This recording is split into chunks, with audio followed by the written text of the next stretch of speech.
Well, good morning, everyone. Thanks for coming to our webinar. And thankfully, it's a webinar, not a seminar today. As I suppose, like us here, you're all getting blasted, but welcome to uh, winter in Minnesota. And I will have to say, of course, as part of this, I do have the fine city of War Road in the background. But of course, as a good Minnesotan, before I did that, I ensured that Roseau was not signed up for this webinar. So with that said, we'll do quick introductions. I'm new to the firm, so I'm probably a new face to most of you. My name is Christina Petsulis, and I'm a new associate attorney at Flaherty and Hood. I actually have a background in public health, so this is kind of a fun topic for me to present on. I was more in the area of preventative health, but infectious disease is something that I know a little bit about. Yeah, I'm looking forward to presenting today. And my name is Brandon Fitzsimmons. I know a lot of you on this call and work with a lot of you. I'm shareholder attorney with Flaherty and Hood, and I head up the firm's labor, employment, and human resource practice area. So all I do primarily on a day-to-day basis is represent and advise local governments throughout the state of Minnesota. So with that said, once we get the screen moving, we'll jump right into the webinar topics.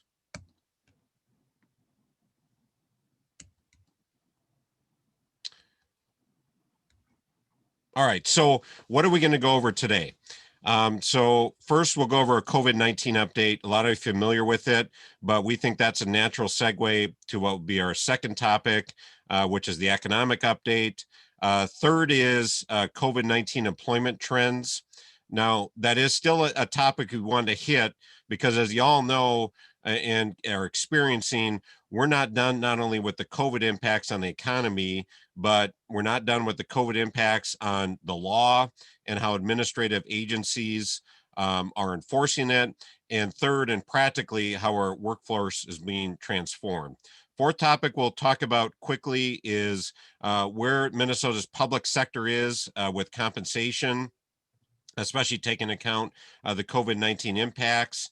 Then the fifth topic that we'll cover is a legal update, where we'll talk about what's happening with litigation trends that have been occurring and are continuing even with COVID, and especially with the safe and healthy workplace, which is still going to be a lingering issue even post-COVID, how agencies at the state and federal level are enforcing it.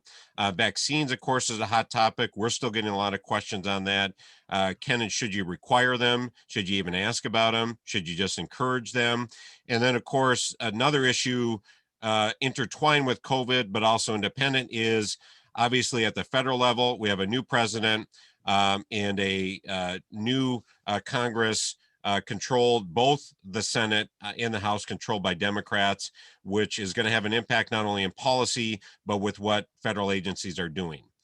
So with that said, if you have any questions during the webinar, our approach is that if you want to hit the chat button, which may be in different places for you, but for example, it's for me on the bottom, you can hit a chat just to us as the panelist, and we'll do our best to field those questions, answer them through chat, and or if we think something's going to be applicable to the whole group, try to weave it in to our webinar as we go along. So again, bottom line, use the chat button for any questions or comments you have, and we'll do our best to address them.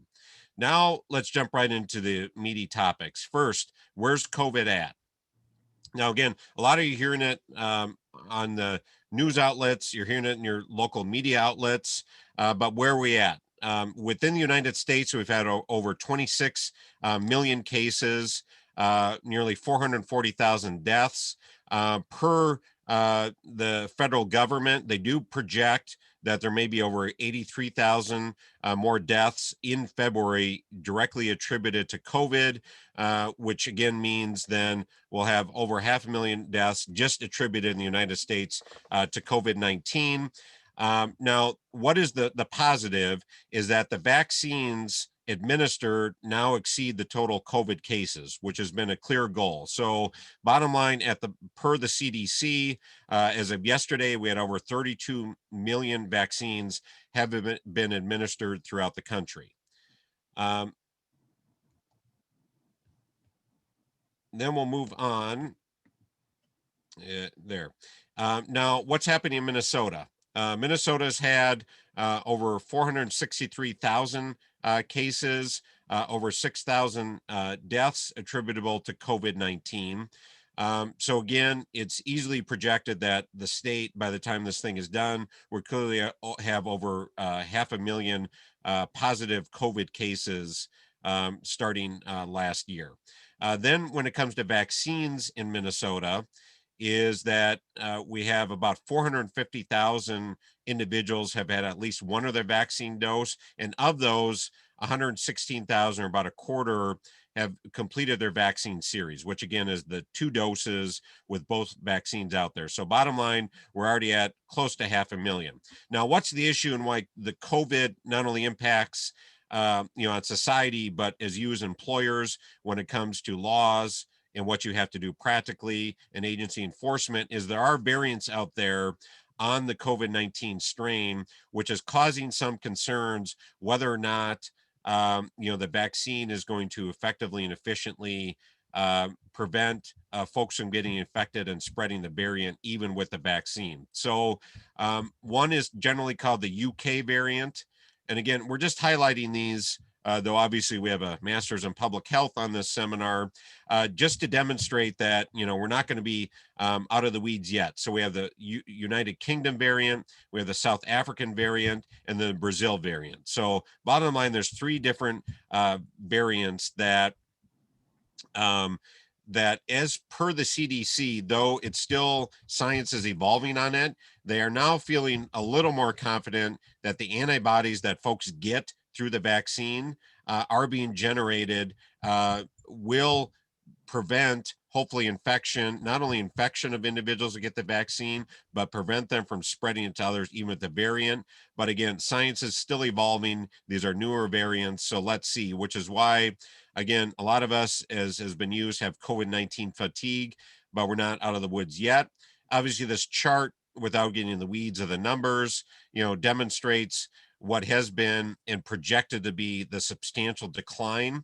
Now, I will clarify there are 2 colored lines within this.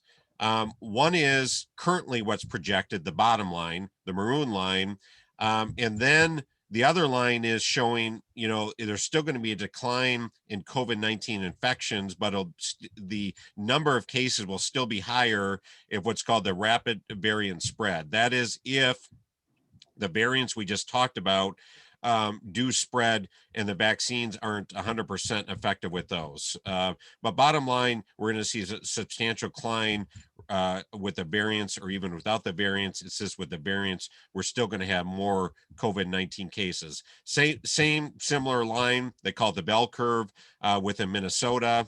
So by the time we get to May in Minnesota, the Minnesota Department of Health and other entities do project that we may, by May, be down to 1,000 cases a day compared to about 2,000 cases a day now.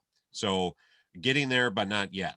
So again, what are the feds doing, which impacts all of you as employers? And we tried to highlight in outline form, obviously, who's the main entity at the federal level? And that's the Centers for Disease Control and Prevention. That they've got 4 main goals they try to implement. Again, we have different administration, different approaches to prevent, detect, and respond to COVID, prevent, mitigate the transmission, gain a better scientific understanding, and implement and evaluate vaccine programs. So that's been the same goals they've had. Debate over how it's been implemented, but that's their goals. And again, we want to talk about the jargon we use, CDC, MDH, et cetera. A lot of you are familiar, but we think it's important to go through that. Then at the state level, as we'll go to the next slide, at the state government level, really, I think the governor's executive orders, which have been in place since March, so about 11 months, talk about what is the state's goal. And here's what we feel also is a good update. So one, they talk about they've taken mitigation measures to limit transmission in personal gatherings, but that the state still feels they need strengthening, including asking Minnesotans to limit travel, wear masks, physically distance, and avoid gatherings in private spaces, especially indoors, which again impacts all use employers. And they talk about, though, many key metrics. Deaths from COVID, hospitalizations, case numbers, test positivity are now below where they're at for most of the severe stages. And then their third issue they brought up, however, is to protect the recent progress they've made per the governor's order. He still feels we need statewide coordination and resources to fight the pandemic. So therefore, in his last executive order, January 13th, he says he needs those tools for quick, equitable, and safe distribution of the vaccine. So that's the state, that's where COVID's at. That's generally how the state and feds are responding. Now let's get into a little more what's impacting you directly as employers. So first, the economic update. This is per the state, their most recent publication, their revenue and economic update of January. What does this show at the bottom? If you look at during the November forecast, right when we were at the COVID tank when it came to data, they are showing for this fiscal year that revenues are actually higher than projected. So I jumped accidentally to the this slide in just a moment. I'll go backwards.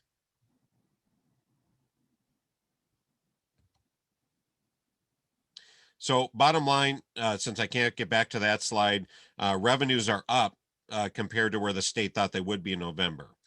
Then we get to, though, officially on the books, though this is going to change later this month when they put out another the state does say for the current biennium, the 2 fiscal years, there'll be a surplus of about 636 million. Now, likely with where the economy going and revenue is going, there's likely going to be a bigger surplus. Now, again, I'm going to put aside how that surplus is going to be spent, and taking into account the state's rainy day fund, et cetera. But they still on the books for the next fiscal year, which starts this July, which will impact for all those, most of you on this call get local government aid. Where the state, that's in the next fiscal years, 2022 to 23, that's where ELG funding will come out of for 2021 and 2022. On the books, that's still about a $1.3 billion deficit. Now, again, with the improvement in the economy, with the improvement in the revenues we just talked about, that number is likely going to be less. Now, whether or not there's going to be a surplus seems implausible, but what we do know is likely that deficit's going to be a lot lower than the 1.3 billion when they come out with their next forecast later this month. Then we jump to what is the state predicting when it comes to the economy. So what are they saying? That the economic outlook is improving. They expect now that the annual growth in the economy this year for 2021 will grow by 3.1%. However, excuse me, that was going back to November in their official forecast, but now they predict in 2021, the actual growth will be, instead of 3.1%, looking more at 4%. So what are they basing this data on? That their growth projection is based on the net effect of a few things. One, there was a surge in COVID, hospitalizations and deaths led to increased controls. But so in the short term, in 2020, they thought near-term GDP growth would be less. But overall, once the real impact of the $900 billion pandemic relief that was passed last year and their population estimates, looking at the labor force, households, et cetera, they do think the economy will grow again at a 4% clip in 2021. Then we get to the next slide. What does this show? If you look at the bottom there, it has the years that are at issue. So if you look at 2020, they do predict at the bottom that, no surprise, the economy would contract by 3.6%. But now in the blue, their most recent update shows they think the economy will go up by 4% in 21 to make up, for the decline, another 3.9% in 22, another 2.5% in 23. So as you know, all of you, that's going to impact not only your local economy, but what your local revenue stream looks like. So that's where the state's is at. Now let's talk about next thing is we move from COVID to the economy to where are trends, especially in the public sector.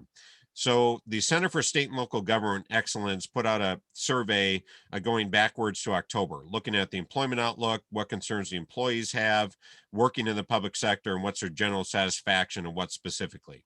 So no surprise, I don't think anything earth-shattering in the study, but interesting nonetheless.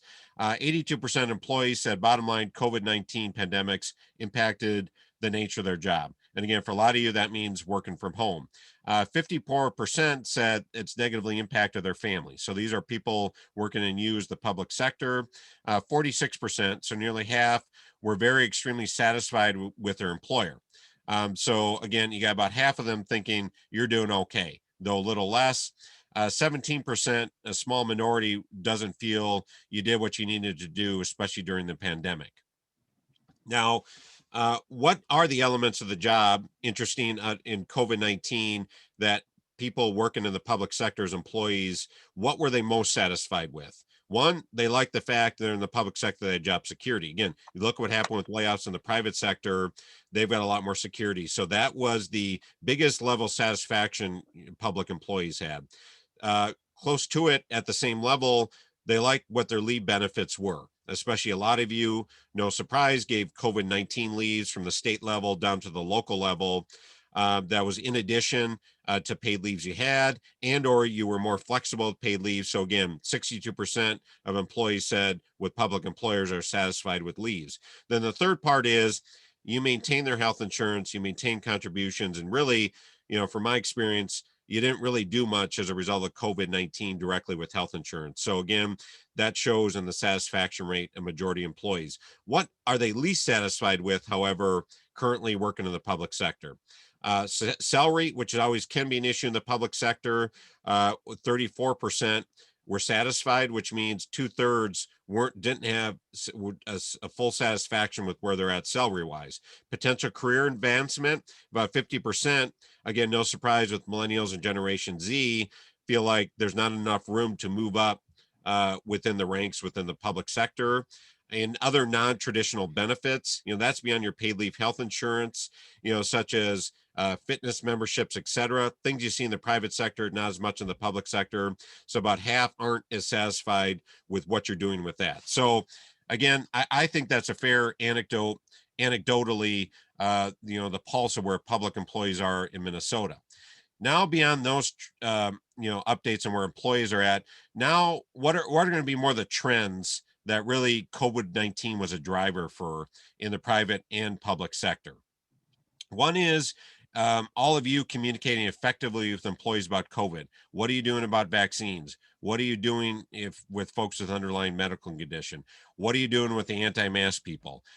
So again, what's a trend is messaging helps. To eliminate that fear, getting proactive, not just putting out reactive fires. And a lot of you doing that, as we'll talk about with your preparedness plans, you've had in place with months, and as we'll talk about, you should continue to monitor and update. So that is really your go-to source. And I know a lot of you advising you legally, we're reliant on that. Say, hey, go back to a preparedness plan. When you're talking about communications, what to do in the workplace, how to mitigate fears of employees, go back to that. Second thing is training managers and supervisors managing remote work. Again, this is not applicable to your public works, to your public safety, but for your administrative, office, clerical staff, a lot of you are still doing that, staggering schedules. Some are coming back at a higher clip. But what is happening is, we'll talk about in Christina's part of the presentation, a lot more lawsuits related to that. A lot of people saying, I think my workplace is unsafe. I need to be working from home. So again, train your managers, rely on your preparedness plans, rely on supplementary notices or policies you put out during COVID on how to still effectively manage remote work. And then also, for some it may sound mushy, but it's reality. Express sympathy to employees who worry not only about COVID, but about their privacy. If they got underlying medical conditions, they got to come to you. They got concerns about mask wearing, they got to come to you about it. They come to you about other generalized concerns, interacting with the public. Really, verify and solidify and have empathy and sympathy for privacy concerns. And that's something, again, we'll talk about when we talk about vaccines. This is a real thorny, hot button political issue. We're getting a lot of questions on vaccines and concerns with employees about generally that topic. And then, of course, enforce COVID policies consistently. That gets back to have a good plan, train your managers how to implement your COVID policies.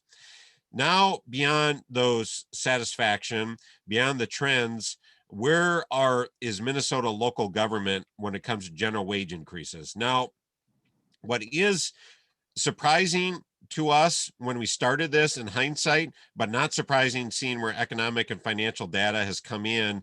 Really, what we've not seen is a big decline that when we put on our first webinars back in March and April, we thought we'd see in wage increases. So this data supports this, going left to right. What are wage increases for 2020? I know that's past tense, but some of you hadn't settled by the time March 1st came around. Some of you settled after March 1st, which we really feel is a bellwether for COVID timing. So really, we didn't see the needle move much for those who settled pre-March 1st or after March 1st of 2020 wage increases. In totality, Minnesota local governments are hovering, and the average general wage increase 2.8%. And I'll clarify, as we usually do, that excludes steps, that includes other performance or other pay that you give. This is just the across the board, also loosely known as COLA, that folks give across the state. Now let's jump to, all right, somewhat prospectively, though some of you haven't settled, some have. What we did see, though, for 2021, obviously because we had more settlements post-COVID on 2021, we have seen somewhat of a decline in the general wage increase Minnesota local governments gave pre-COVID, post-COVID for 2021. So going left to right, what does this data show? Those who settled on wage increases for 21 before COVID hit gave on average a 2.77%. Post-COVID settlements, or what you gave to non-union, was in the 2.42% range. So again, a decline by about 0.25% in the average wage increases we saw. Again, really, in our view, not as substantial as we thought it might have been. Anecdotally, what would I say? We didn't get really in the weeds. I think early in COVID, the March, April, May timeframe, we're seeing more 2% settlements. Post from May onwards, we're seeing more in the 2.5 settlement. And I think the data reflects it, why you have an average of about 2.42%. But the bottom line is those who are still in the midst of negotiations, the settlement increases, as you can see, post summer are going higher. But bottom line, post COVID, we still see a decline in where settlements are at. And then in a later slide, we'll talk about what have interest arbitrators done, which again, for those who are unfamiliar, that's if you have an essential bargaining unit who can go to interest arbitration. Arbitrators can impose awards, but really we only have less than a handful of arbitration awards during the COVID economy that Christina will cover. Then we get to 2022.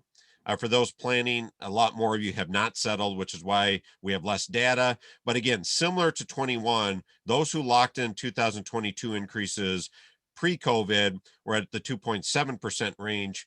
Those who've locked in 22 post-COVID are more in the 2.46% range. But bottom line for 22, we're still seeing total averages in the 2.62% range. So as you can tell, overall, thumbing through it, increases in 20 at 2.8%, increases in 21, 2.7%, 22, 2.6%. So we're seeing a decline, but I'll say this, I think when we present on wages come 2 or 3 more months, I think we're going to see settlements more in the average of the 2.7%, 2.8 range percent. Again, much like we saw in the pre-COVID world. So with that said, now I'll hand it over to Christina to provide the COVID-19 legal update. Yep. So regarding litigation with COVID, unsurprisingly, it's really increased in the last few months, as it has taken time for employees to come forward and kind of consult with their attorneys and kind of put together their cases. So we're really seeing a lot of cases coming up in the past few months, and then also we're going to see it kind of probably ramp up. And this is really an area that's really uncharted, so to speak, legally speaking, just because, there's not any precedent regarding, you know, what to do with these cases. And I think judges, really are going to be, making decisions based on different factors that we don't really know yet. So jumping into kind of what's been going on. So since March, so since basically the beginning of COVID, there have been about 1,600 lawsuits already. 142 of those have been class actions, which are many employees coming together with one common legal claim. And so those numbers are about state and federal courts, and 16 of those have been in Minnesota, and 6 federal cases, 10 state cases. And then kind of moving into the common complaints. So there's 4 main areas. There's 2 on this slide. So one of them is retaliation, and that would be employees making claims regarding being fired for coming forward about maybe some OSHA claims or other workplace safety claims that they have regarding COVID. And that also could be if employees are maybe violating workplace policy or state or local COVID related policies that they violate, and then the employer fires them. Similarly, we have wrongful termination, which would be, where the employer fires somebody for wanting to work from home, or again, for voicing concerns regarding COVID.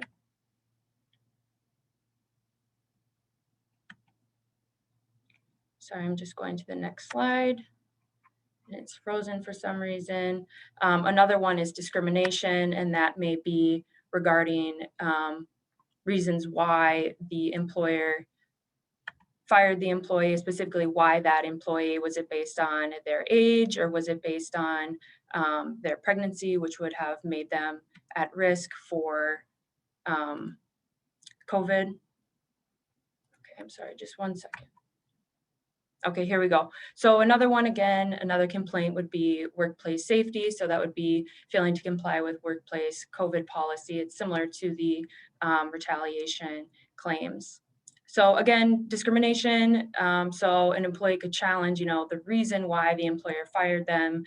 They can say that it was for their age, pregnancy, and other factors that, health status that could be related to COVID. Maybe an employer wants to get rid of an employee for not being able to come to work. So it's things like that. And then we have some information regarding potential upcoming litigation. We might see a lot of anti-mask stuff that hasn't really come up yet totally, but we could definitely see that in the horizon. Also anti-vaccination, if employers are requiring to have the vaccine in the workplace, that can also be a big issue. And obviously we're going to see that in the next few months as the vaccine gets rolled out and employers start to do their vaccine policies. And then post-vaccinations, when we start to go back to normal, we're going to see return to work accommodations. I think a lot of people maybe don't want to go back to the way things were pre-COVID. So there's going to be a lot of accommodations there, and kind of, things regarding FMLA leave, and things that were more normal pre-COVID that people are going to want post-COVID. And then regarding this kind of return to work accommodation, we actually do have a case here in Minnesota. It's a Minneapolis case, union versus the district court. It's a really high profile case, and we're going to be able to go through it a little later in this presentation. So I wanted to kind of go over the areas of enforcement. So we've got federal and state, and I wanted to start with federal, kind of the bigger picture. And so we start with, these 4 main agencies that, we've been hearing a lot about and how they're dealing with COVID. So just generally the U.S. Department of Labor. So that's the department that's going to enforce wage, hour, and benefit laws. We've got OSHA, who's going to handle more of the COVID-related safety complaints. and they're going to take illness reports as well. And then we got the EEOC, who's going to enforce those federal anti-discrimination laws. So we might see more of the EEOC involvement as we see. So I was talking about on the previous slide regarding discrimination COVID claims. And then finally, we have CDC, of course, which doesn't necessarily enforce COVID guidelines or COVID rules, but they're going to establish the COVID guidelines, which then the other agencies are going to rely on to enforce.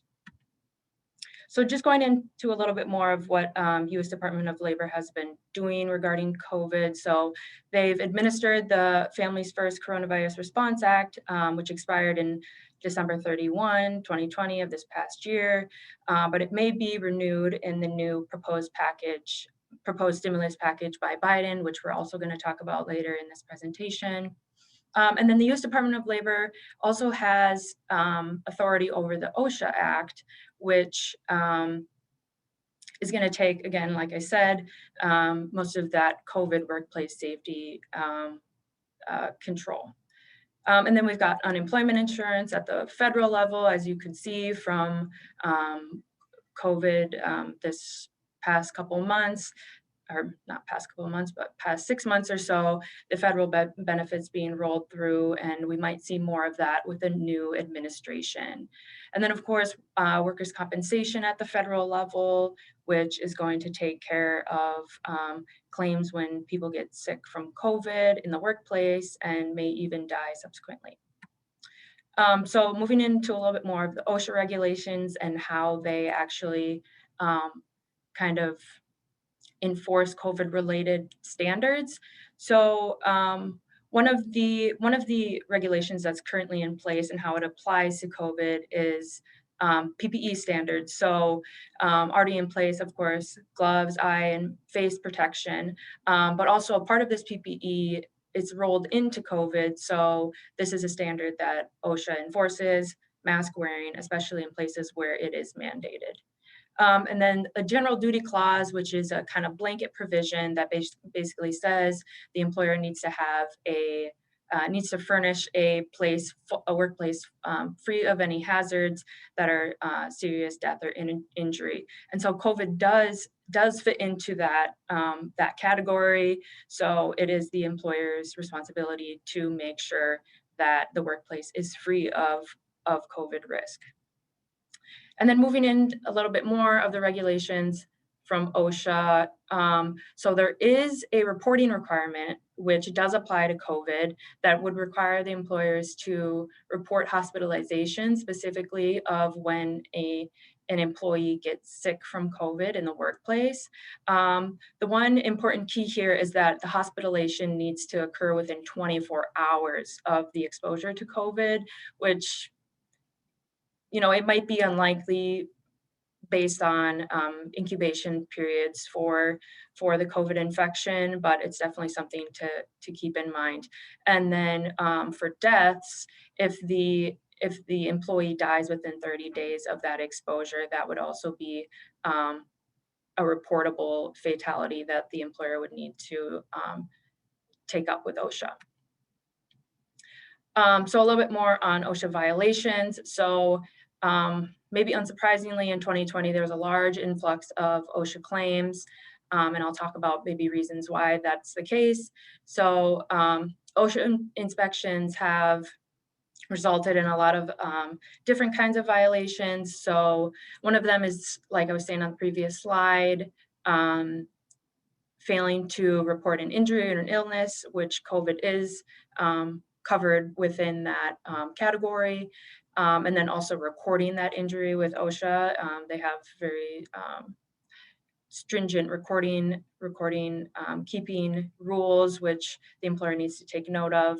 And then also, of course, the general duty clause. So these are just some examples of what OSHA has been enforcing in the last year.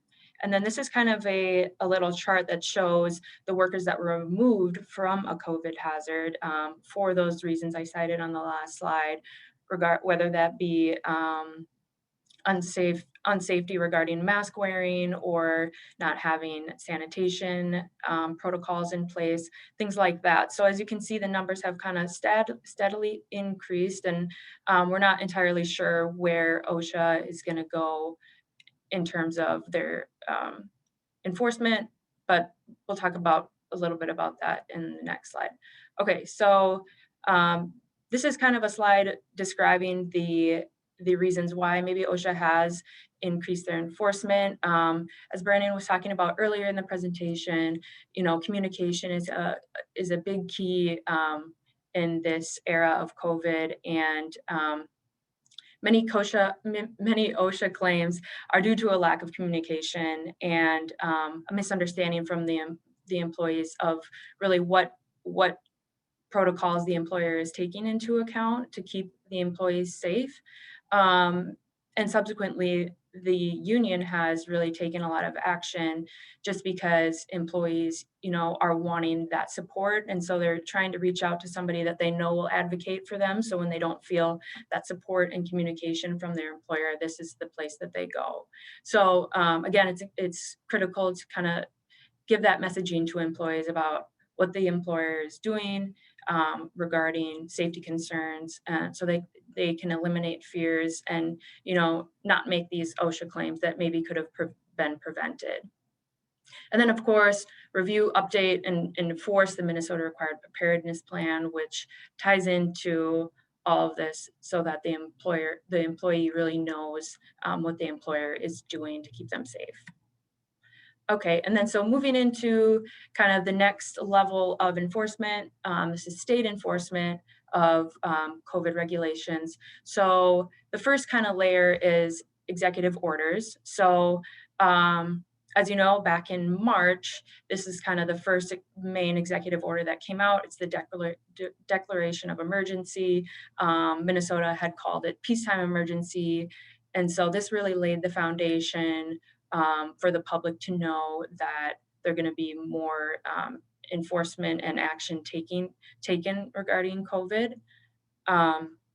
So that was back in March, and then in that same order, Governor Walz had taken note that any worker who can work from home must do so. So that's kind of when the work from home enforcement started, and it also took note that all work must be conducted in a manner that's up to OSHA standards, MDH, and CDC guidelines.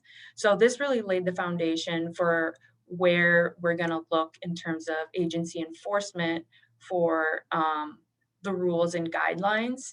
And the governor's order is really kind of the foundation for pushing those regulations forward. And then we have the mask mandate. This was a little bit later on. And it requires everybody to wear a mask, as you probably know, and it requires a face covering in indoor businesses and indoor public areas. But then there are exempted individuals, and those individuals are people who have medical conditions, mental health conditions, or disability that doesn't allow them to wear the face covering, or individuals who it would create a risk of their health if they were to wear one. Some circumstances where you don't have to wear the mask when speaking, performing, and testifying in indoor spaces or public areas. And then when an individual is alone, maybe when in an office or a room or a cubicle. So that's something to keep in mind with the preparedness plan, just laying those guidelines out clearly, that when people are in their office, they can take off their mask, but if they're going to get up and go to the bathroom, they're going to need to wear their mask.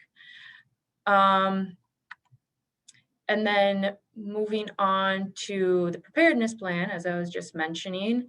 So the preparedness plan was part of this executive order 2074, and that was rolled out in June, the end of June. And so the preparedness plan obviously requires cities to implement a preparedness plan in addressing specific areas, and those areas include, requiring work from home whenever possible, ensuring sick workers to stay at home, social distancing, worker hygiene, cleaning, disinfection, and ventilation protocols. And all of these are kind of tied into what CDC has been recommending. The executive order kind of relies on the CDC guidelines in order to put through these requirements. And then moving into other state agencies that are enforcing COVID.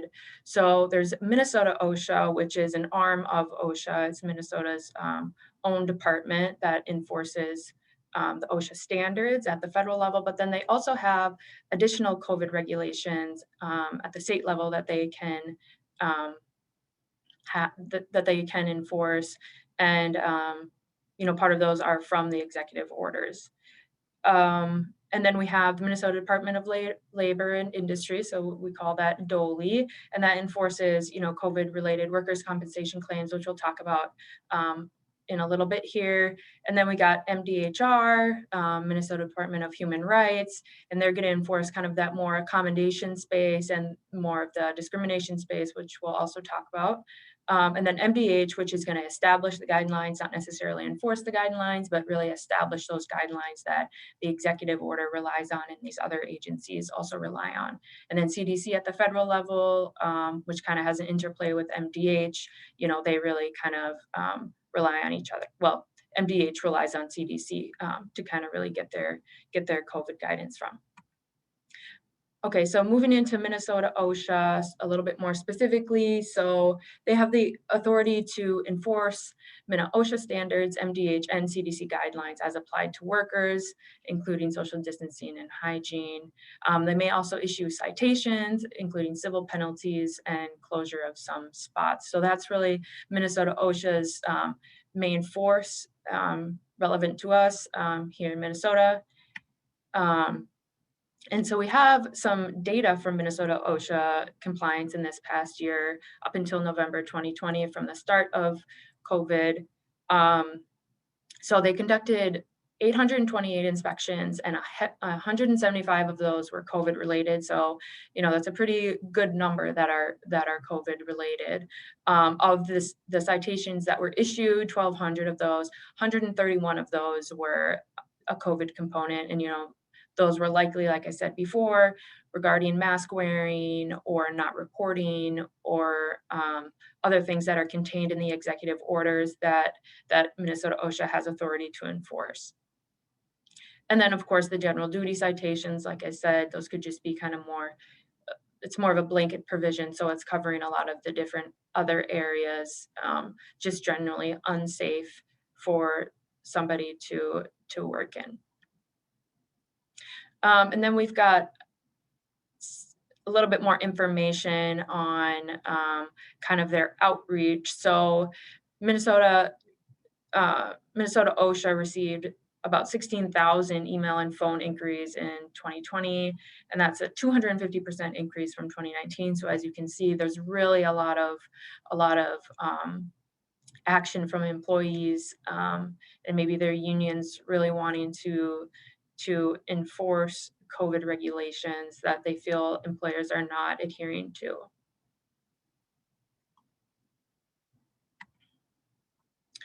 So then we're going to move into the more Minnesota workers' compensation area. As many of you may know, in April 2020, the Minnesota legislature passed a new bill regarding workers' compensation. And this bill provided a rebuttable presumption that certain employees who contract COVID have an occupational disease that can be covered by workers' compensation. So that means that if an employee gets sick in the workplace, that's a worker compensation claim. And so maybe unsurprisingly, that had a huge effect on the number of workers' compensation claims in the last couple months. Through December 2020, the department received approximately 15,000 COVID-19 workers' compensation claims, which is just really, really big. So it actually was 36% of all of the claims that were filed, which is a really large number.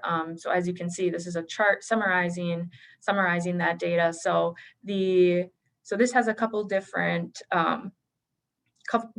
numbers. So the red line, which is the line on the bottom, that's the line that shows the COVID-related claims. And as you can see, you know, as so that um, that legislation was put into place in April. So as you can see, it steadily increased the number of COVID claims since then, and it has really spiked. And you know, it looks like it's continuing to increase.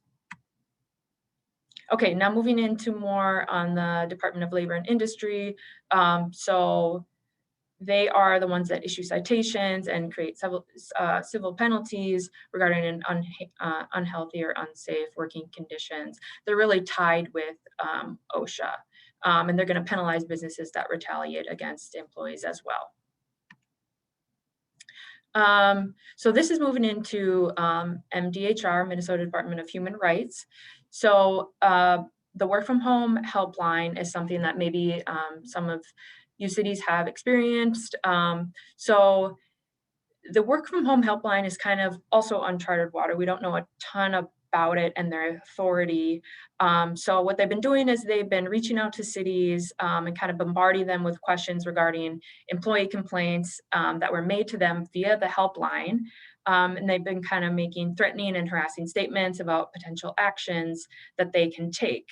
But Brandon has had a few interactions with the helpline and has kind of, you know, stated there appears to be a lack of authority. You know, they didn't really state what their role is uh, regarding COVID, or if they're, you know, how they can enforce certain work from home accommodations. So at this time, there's no verification that the helpline has any authority to board these alleged violations. But if you do have questions, of course, you know, talk to Brennan and I, and we can help you out if you do get emails from this helpline. Okay, and then so moving into this Minneapolis work from home case. So this is a very recent case. This kind of really rolled out last week. So a little bit background about it. So the school district, Minneapolis School District, made a decision to reopen schools in person starting February 1st. And so some of the teachers were really unhappy about this. It seemed like it was a very expedited decision to make, and it kind of took teachers off guard. So they went to the union, and the union made a demand to bargain over the reopening of the schools as part of the contract. And the district basically responded and said, well, we don't want to formally bargain, but we will have, you know, ongoing collaboration and problem solving for teachers to have a safe environment when they go to school. But essentially, no matter if you have a work from home accommodation, you have to come in. So the union complains that, you know, it's concerned that the district is refusing to engage in formal bargaining, and that this is going to be a problem. So they filed an unfair labor practice charge with PERB, and basically the charge stated that the district was making a unilateral change to the CBA without bargaining, and specifically regarding the accommodations that were previously granted, which were required by the executive order, as we previously stated, that executive order that allowed teachers to have accommodations to work from home. And the district further stated, or I'm sorry, the union further stated that the district is refusing to negotiate, and this is kind of, you know, the meat of the claim, that the district is really refusing to negotiate the terms of the agreement, and the union is not happy about that. Additionally, the union also filed a request for a court order with Hennepin County District Court that would block the district from reassigning teachers to work in person. And the response from Hennepin County was that they accepted that request for an order. And so the next day, actually, so that request was made on January 29th, and this came out on January 30th. They accepted the teachers' work from home accommodations request, and the order specifically states basically the district is enjoined, meaning they cannot require members to return to work starting February 1st. And secondly, the parties are going to meet again on February 9th, so that's next week, to talk more about what was happening on the January 29th hearing. And so this is some of the court's reasoning that we got to access. So the court concluded that the Dahlberg factors do support a limited temporary restraining order. The Dahlberg factors are the standards for a court to give a temporary restraining order. But the more important part is that the court reasoned that the teachers have already proven that they can teach remotely. And since about 40% of Minneapolis teachers have opted to continue distance learning, that the accommodations should stay in place. And this is kind of what I was talking about at the beginning of this litigation section, is that we don't really know what courts are going to rely on. And so as you can see, the court really relied on past practice being the fact that 40% of Minneapolis students, have opted to do distance learning anyway. So as you can see, again, we're not really sure what courts are going to continue to rely on in terms of making certain determinations. And then moving into the more kind of arbitration award space. So I wanted to give two examples of cases where the arbitrator mentioned COVID. So a little bit of background about this case. An employee with COVID symptoms, they're quarantined for 7 days at the employer's direction, but he was forced to use sick leave instead of the pandemic benefit. So the issue was whether the employer violated the pandemic pay MOU contained in the labor contract. And the conclusion was that the employer did violate the pandemic MOU, and that basically pandemic leave does not end until the employee is permitted to return to work, kind of going off of the language of the contract. And that, the contract was clear that that's the leave that the employee gets to take. Another example is from Millennium Hotel.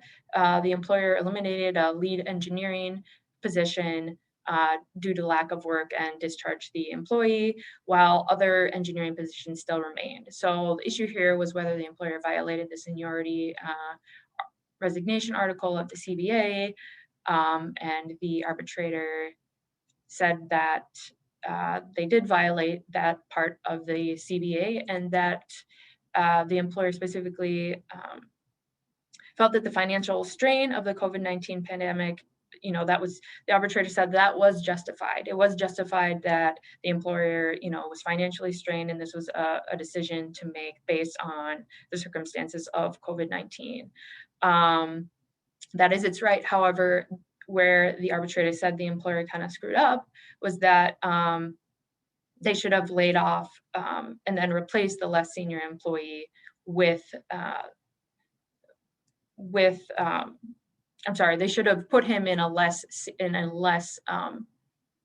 senior position rather than just getting rid of him completely, since there were other less senior positions available. And then kind of moving just into a summary of arbitration awards in general. So there were 2 interest contract arbitration awards addressing wage in BMS, and those were the ones that were posted. So there might be other ones, but these ones, the arbitrator really recognized the economic and financial uncertainty of COVID. And another type of claim, pandemic changing the way workers work. The arbitration award was a little bit more lenient on the employee and their expectations. The arbitrator kind of opined that harsh discipline for failing to meet certain expectations by the employee, they may not be warranted, given the different working conditions that employees are experiencing. They may not be expected to work the same way that they did pre-COVID. And then another interesting part arbitrators had mentioned was that the pandemic creates financial uncertainty for governmental units, which means, employers are really justified in taking certain employment actions based on their financial burden. So that's kind of the good news for cities.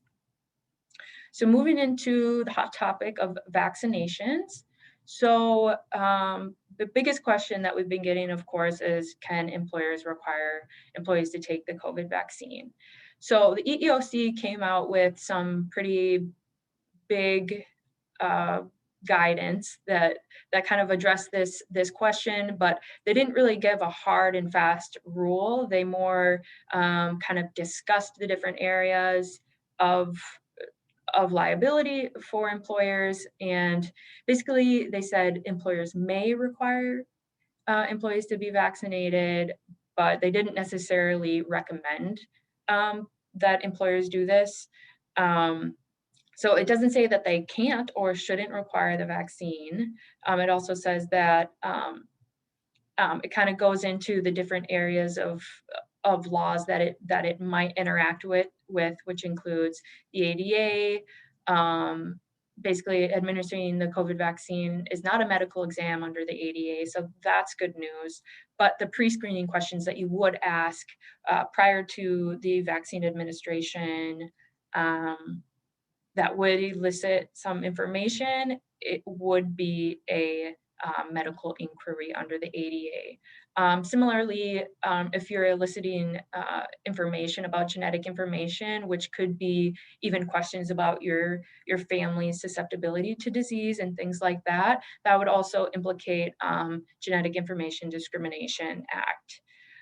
And then EEOC also did mention that unvaccinated individuals that will expose others to the virus in a work site is a direct threat under the ADA. So that's kind of a good thing for employers if they do want to require the vaccine. But there is one caveat at this time. I think a lot of the general public think that the COVID vaccine is 100% approved by FDA, and that's not true. It's actually approved for emergency administration. So at this time, we're recommending that employers don't require the vaccine because it's not 100% approved by the FDA. So some issues that may come up when employers are able to mandate the vaccine when the vaccine is 100% approved by FDA. So the employer may need to pay for it if they're going to require it, which will of course increase the financial burden of the establishment. Employers may be liable for injuries that would result under workers' compensation. So if they get sick, a lot of what's happening with the vaccine is people are taking it, and with a lot of other vaccines, you get sick a little bit afterwards, maybe for a few days, you kind of feel symptoms of, nausea or headache, things like that. So that's also something to consider. And then employers may need to get the union agreement for unionized employees, so that you would need to do an additional contract with the union. But at this time, we should note that we're not necessarily promoting the requirement of vaccines, and instead it might be better, since it's kind of an uncharted territory, that cities consider encouraging and promoting the vaccine and not necessarily requiring it, because you might be surprised by the people that will voluntarily take it on their own. Some vaccination mandate exceptions, if an employer does mandate the vaccine, obviously under ADA, if there's a disability that the employee has, that would be exempt from that requirement. Additionally, Title VII, religious accommodation. So if the employee has a sincerely held religious belief, they can be exempt from that requirement.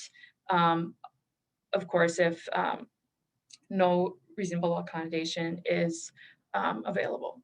And then GINA, as I was talking about before, that was genetic information. And that is, employers must be cautious regarding the pre-screening questions that would elicit genetic information questions. And like I said, that could be regarding immune systems of family members, which would be a no-no. And then another question that has been coming up a lot is whether employers can question employees about vaccine status. Have you taken the vaccine? Do you plan to take the vaccine? Things like that. And so some considerations to take into mind before doing that is kind of considering, what is the purpose of you asking? What are you going to do with that information? Um, Another big consideration is obviously data. If you are going to ask, you're going to need to give a tenancy warning. And these type of questions would classify as private data classification. So you would need consent to, divulge names in the event of a data request. So requests from the public, you may be required under the Minnesota Government Data Practices Act to disclose, summary data of vaccinated employees. So that would include, the number of employees that you have vaccinated, not the names. But that still might create kind of a public relations problem with cities, especially if they've had low numbers of vaccinations. So that might be kind of a thorny area. Another issue is discrimination concerns regarding First Amendment, asking about it and expecting an answer. And then, of course, liability. Data is showing that low vaccine rates may support claims of unsafe workplace. So things like that. And then I'll hand it over to Brandon to finish it off. All right. So we've obviously covered a lot of light topics with COVID, but now we'll shift gears as we talked about new president and new leadership, not in the U.S. House, but at the Senate level. So what is that going to mean for all of you as employers? I'll wait for the slide to move.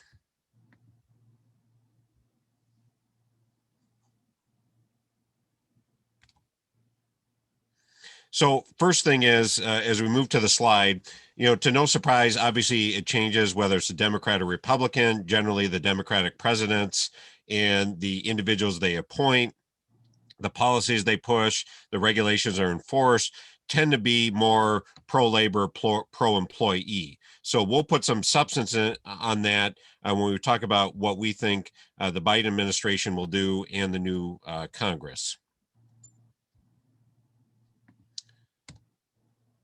And there we go. So, what are some of the agenda items that are impacting all of you as employers right away? Obviously, President Biden said he wanted to tackle COVID-19 in two areas. One is get mass distributions of vaccines. Christina talked about the thorny legal issues with employers in that. Secondly, we'll talk about an economic stimulus package where more money is being proposed to go to local units of government.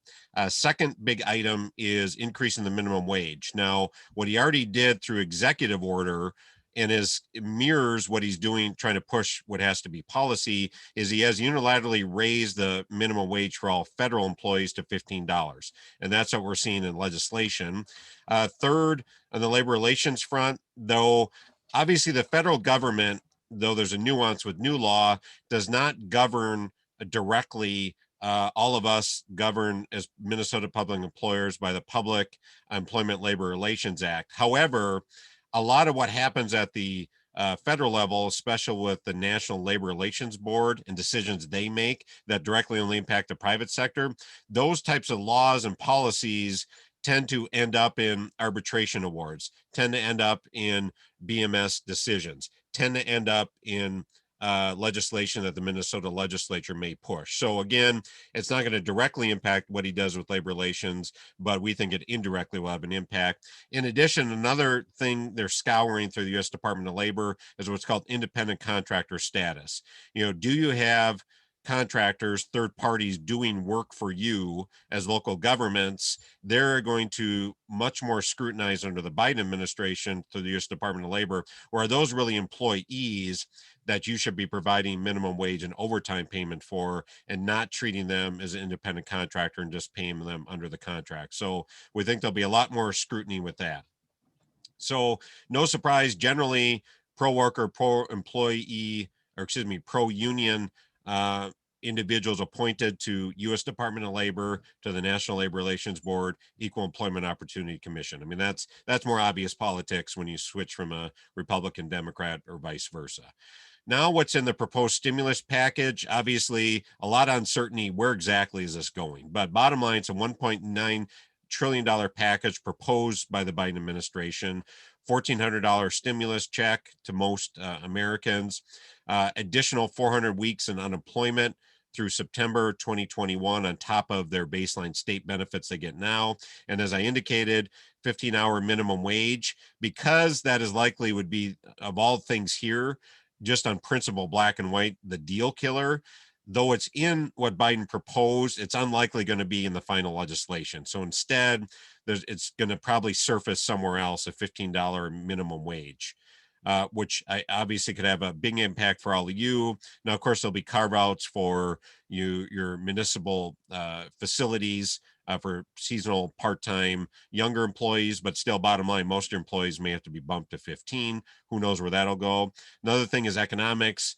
Proposed 350 billion that would go to state and local governments. But just to be clear, why that's really a hot potato, the Senate Republicans, who are now in effect in the minority, have said they want no aid to go to state and local government. So who knows where that'll go? And then $160 million to promote and push a national vaccination program. Then one of the biggest questions we get, we'll talk about now, is going backwards to March, there was the Family First Coronavirus Response Act, and that was the act that included the two things going backwards: 80 hours of sick leave for the most part, if an employee was absent due to COVID, which is on top of any other leave you provided. Then two was expanded Family Medical Leave Act for individuals who couldn't show up to work either because of their own issue or if they had school or childcare issues. So full circle, that expired December 31st, 2020. So bottom line, there is no federal law that says you have to provide federal paid sick leave or expanded family and medical leave. Now, on a quick side note, some of you, though I wouldn't say it's a majority, but maybe it's close to 50-50, are still providing some form of what you're calling COVID-19 leave or pandemic leave. Or some of you, we've had other employers we work with, are actually taking what was the former law and saying, we're going to apply that voluntarily going forward. So for example, how's it working for a lot of our employers? They're going to say, all right, you had 80 hours of sick leave. Regardless of what you used, if you use some or you didn't, we're going to allow you to use up to 80 hours for the same reasons, voluntarily out of our own pocket, less any of that 80 hours you use going backwards. So some of you are voluntarily doing that. Now to segue, which is a question we got as well, there is legislation that may get through potentially as part of the stimulus bill that would basically renew what we all were used to. And that is you get up to 80 hours of federal sick leave, and you get either an additional or as part of your 12 weeks of FMLA leave, you can take time off to care for a child or family member, either for COVID or if a school or daycare center is closed as a result of COVID, and get 2/3 pay. Now, how is it different within what the Biden administration is proposing? One, he may increase that FMLA leave from 12 to 14 weeks. And then, as we talked about, that increase benefits, that the maximum you'd have to pay is up to $1,400 a week. Now, again, I want to clarify, it's still going to all be based on an employee's wages, but it's increasing the maximum, which was in the prior law. And then three is those state and local governments, which would be a new thing. He is proposing that all of you, if you have under 500, would be reimbursed for either having to pay the emergency sick leave or paying what you'd have to under the expanded family medical leave. So bottom line, it's still being negotiated. Now, a question we had was, can this go retroactive? So if they adopted the new law, will this apply going backwards to leaves taken January 1st or later? Now, as a general proposition, most laws don't and can't go retroactive to leave time. Now, whether or not they try it, we haven't gotten into the weeds of that. I think it's unlikely it'd go retroactive, but yeah, I suppose it's still a possibility, but I know it's recorded, but I still think it's gonna be unlikely to go retro. That's so difficult to do legally, but yeah, it's open. So we're not going to get in the weeds of how to administer it, but bottom line, here's what we think. It's going to be administered with the same reasons, same forms, same policies you all had as you did before, but it's just going to be an increase in the level of benefits and apply to 2021. So it's just going to be more economics, more leave for you instead of likely many of the conditions that would warrant a leave or forms you use being different. So you probably just have to dust off what you did. But bottom line, that's still being negotiated. We don't know whether or not it'll pass, but we wouldn't be surprised. Now, the next piece of legislation that causes some legal confusion, but we don't think it's likely going to directly impact Minnesota based on our Pellra law. But bottom line, it's sending the message from the Biden administration that they want to guarantee under federal law that every public service employee, put aside what exactly that's going to mean, but it likely is going to mean just about all government employees, would have a right to, and I'll distill this slide, to collectively bargain. Again, all of you are used to that under Pellra. We have that law. It's probably more intended for those states who either have weak or don't have a Pellra-like law in the first place. So yes, it could be a big deal. Yes, legal will have to scour it. But bottom line, we think if this even passes, which it could with full Democratic control, we just don't know if it's going to directly impact. Now, again, if they say Pellra is lower than the minimum standards, well, yeah, then Pellra will have to be updated. But we don't know if that's going to happen because our law, our collective bargaining law, is from the employee and union perspective a lot advantageous to them. So again, bottom line, we don't think it's going to be a Minnesota issue, but for other states. Then, as Christina talked about, we already know OSHA is going to ramp up, not just for COVID, but general enforcement. And how are they going to do that? We all know it's practical. You have laws, you have regulations and enforcement powers, but the issue, can these agencies practically do it? Bottom line, OSHA is clear, Biden administration is clear. They're going to get a lot more inspectors out there, which is going to happen likely soon to address COVID-19. So you look at Christina's data, I think we're going to see more of an uptick. So again, that's why you want to say, so a lot of you may have COVID fatigue, but as employers, we can't give up because yes, cases may be going down, but if you look at it with the new administration, enforcement powers are going up. New regulations are going to be enacted. So bottom line, as employers, we can't have the fatigue because of the enforcement powers will be ramped up. So again, I want to distill it full circle, though not in a slide. Here's our view. Because the preparedness plan was required under governor executive order, all you've had it continually to monitor, update, enforce, and train your managers on that. In our view, from Team Legal's perspective, for those who we dealt with, again, it's not just when we have to deal with the U.S. Department of Labor, OSHA, it's on a practical level. If we have an employee concern, as you know, we always say, all right, let's go back to our preparedness plan, use that as a guide, and tell the employee, the employer still wants to continue to work from home, even though some of you are returning back to work at a higher level. Look at, here's our preparedness plan. Gets back to the Minneapolis school district case, which we don't know. What did the Minneapolis school district preparedness plan look like? Were they able to address it? So bottom line, if that document's continually monitored and updated, we think that's going to be one of your best legal defenses, not only for complying with the executive order, but for defending OSHA claims, even on the practical level, any concerns from employees or unions. Now, what they're going to also do beyond beef up more inspectors is they're going to allow OSHA under law to do a lot more what we'll call unilateral rulemaking, to write emergency rules, for example, to address the pandemic. It is in the stimulus package that we just talked about, where OSHA would be able to draft a lot more substantive and extensive regulations on their own without waiting to have for Congress to act on much of it in the case of an emergency, which we think they'd exercise right away with COVID. So bottom line, we think there'll be more stringent rules to address COVID in the workplace if and when that stimulus package passes. So we've addressed some of the issues.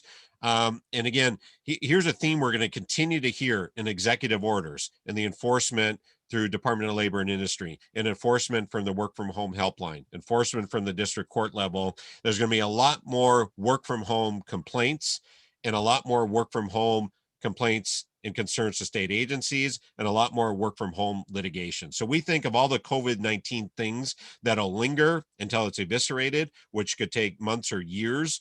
I think that's where really we're going to see the core issues. And we're dealing with that too. As Christina brought up, we've had a sour pills experience with work from home helpline.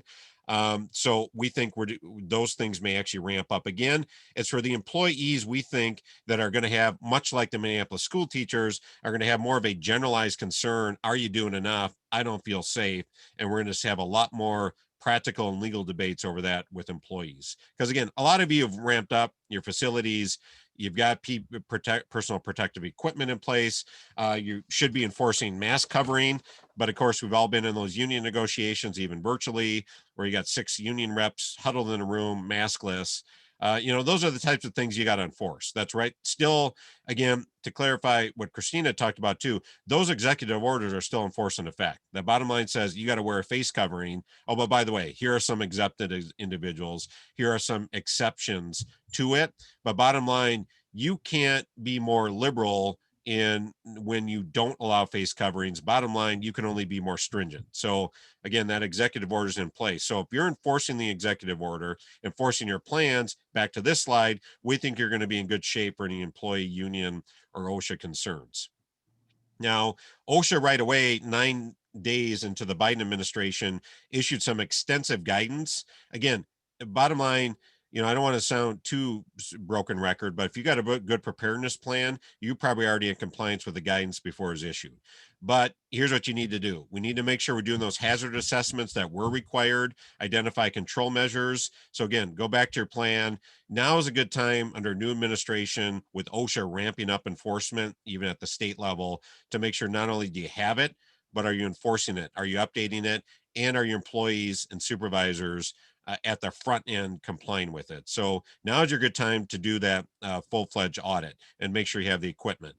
Now, beyond OSHA and the COVID and safe and health issues, we also have U.S. Department of Labor. Again, no surprise, we think we'll go a lot more back to more of the Obama administration perspective in utilizing U.S. Department of Labor to do what? One is we think some of you experience it. You probably put up the grimace emoji. We're going a little bit more, and I think we'll see more of a creep on FLSA overtime issues, especially with public safety. So now is your good time to do your internal audit. How are we making sure we're complying with FLSA overtime? Maybe you're complying with your labor contract for overtime pay, but on top of that, that's never enough. You also always have to continually ensure you're calculating appropriately not only were FLSA, Fair Labor Standard Act overtime hours worked, but are you appropriately paying for those? And our view is this: it could be painful at the front end, but it's a lot more painful at the back end if we're not doing it right. So we are going with some of our local governments are doing that FLSA audit right now. Again, yes, it's painful, but we feel if you do it now, you can avoid the litigation. And practically where we're seeing that a lot more from the millennial or Generation Zs who are a lot more website savvy. They're Googling this stuff. They're collaborating on social media with their cohorts in public safety and saying, oh, I didn't know about that overtime issue. I didn't know if I need to, like we put in the slide, check an email from home. I should actually be logging that time as time work. So again, back to the work from home issue and not only overtime in this, I think we're going to see a lot more uptick of complaints and litigation over, especially your law enforcement officers you give the 15-minute call to, or they're drafting an email at home on some incident they worked on. I think you're going to see a lot more aggressiveness from the employees and the unions to say, pay up. We're recording those hours worked. They count towards FLSA overtime. Pay either the minimum wage if I haven't worked OT, and or pay me overtime pay, and or trying to, which is still the weakest argument, pay me callback under my contract. So again, watch these work from home issues. Watch public safety asking their officers once they're at home to answer a phone call, write an email, and let's make sure we're appropriately calculating over FLSA overtime pay, not just what you're paying under the contract. So bottom line, we're going to see a lot more aggressive enforcement of DOL laws. And then we get to we're also going to see this, we think, at the state level, not just federal level. So we've talked OSHA, we've talked Department of Labor. Now let's talk discrimination issue. So again, no surprise, new Democratic administration. There's going to be much more of an employee-friendly focus when it comes to enforcing anti-discrimination laws. Now, one is, we already know in the third bullet, they're going to revise their guidance on religious discrimination and how all of you as employers should accommodate that. In addition to that, again, no surprise, we're going to see a ramp up in not only guidance and policies and regulations from EOC, but also a lot more ramp up in practical enforcement from EOC. And again, as Christina hinted at, where is the uptick in discrimination from our going to be? It's really going to be around these Americans with Duty Disability Act cases where employees with medical issues, especially with COVID related concerns, are going to ask for accommodations, and EOC is going to be scrutinizing that much more and enforcing that. Then I want to do one step back related to that is the U.S. Department of Labor is also going to ramp up and be a lot more aggressive if the new what was called the Families First Corona Relief Act leave is reinstituted again. That's the federal sick leave, 80 hours, and the expanded family medical leave, either 12 or 14 weeks as proposed by the Biden administration. They're going to much more scrutinize to make sure all of you as employers complied with that. I know we had some dings as we saw the news releases with a couple cities per U.S. Department of Labor in Minnesota got dinged with not complying with that.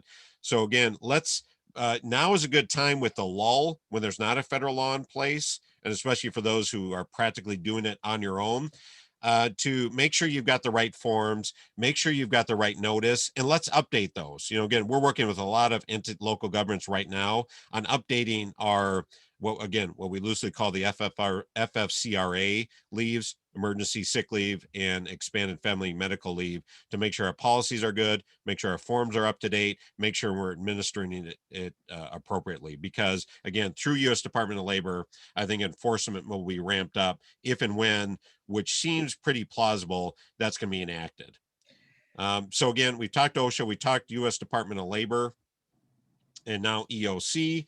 And as we're winding down here, I'll try to get to the next slide. There we're at the conclusion. And what I've tried to do is weave in answers now to some of the questions we did receive by chat. One involved, reporting for OSHA or work comp purposes. If an employee has COVID, are you as an employer bound to report that or record that for OSHA purposes? Are you required to fill out a first report of injury for workers' comp purposes? It's not that simple. If an employee in a vacuum says I have COVID, that's not enough. But what you have to do is do some due diligence to determine, maybe not a formal investigation, but do some due diligence to determine, all right, unfortunately, could that have been work related? Did they happen to get it from somebody else in the workplace? A member of the public? Do we maybe not implement our preparedness plan where they were working? So do some due diligence to look into it. That's your obligation. It's not automatic recording, not automatic fill out a first report of injury. Even though there's a rebuttable presumption employees got it at the workplace, again, do some due diligence. That's your obligation. We talked about retroactivity, another question on the new paid leaves. Then another question came in on whether or not the fact that the governor has the executive orders that have been in place for 11 months, a lot of you on the local level have had mayors and or councils declare emergency. Can we just say, all right, despite what the contract says, we're going to do something different than what our labor contract says when it comes to pay, when it comes to scheduling employees? The answer to this is no. The only person who has power to do that is the governor at the state level when it comes to state labor contracts. His declaration allows him, again, there's nuances to it, but bottom line, he doesn't always have to fully comply with state employees on labor contracts. Unfortunately, there is either no direct law nor case law unless you have good language, which a lot of you have some of it. I know working through us in the League of Minnesota City template, but it doesn't give you the carte blanche authority, even despite a state emergency, federal emergency, local, to violate the labor contract. So no, that's not the case. Now, that may give you good grounds, even back to the layoff cases, for example, Christina was talking about, to justify taking actions. But bottom line, you can't directly do something contrary directly to your own labor contracts. So another logistical question, and is now we'll jump to that. So first of all, what are some good resources for those who are in Greater Minnesota? Obviously, the Coalition Greater Minnesota Cities, available to all of you, those the website, but we do a lot of this targeted communications to cities who are members.